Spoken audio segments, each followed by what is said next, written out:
acabei não fazendo um agradecimento necessário que nossa bancada precisava fazer. Conversei com a vereadora Andressa.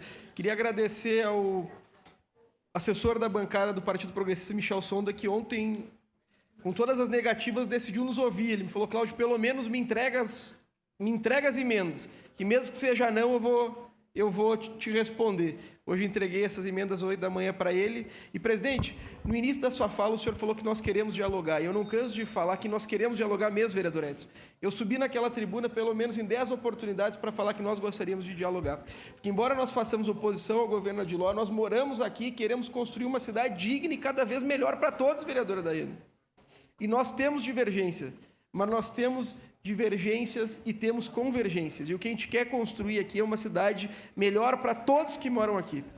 Todo mundo sabe da importância do coro municipal. Por isso nós votamos de forma 90%, que só o vereador Daniel Santos votou contra a nossa emenda.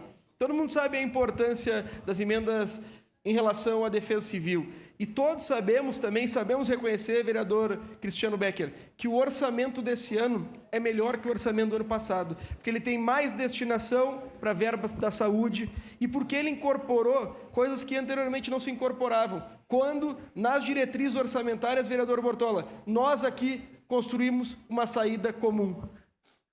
Com o chamamento de guardas, hoje com a construção da sede da guarda, com mais investimento em uma emenda nossa, vereadora Andressa, no atendimento básico da saúde.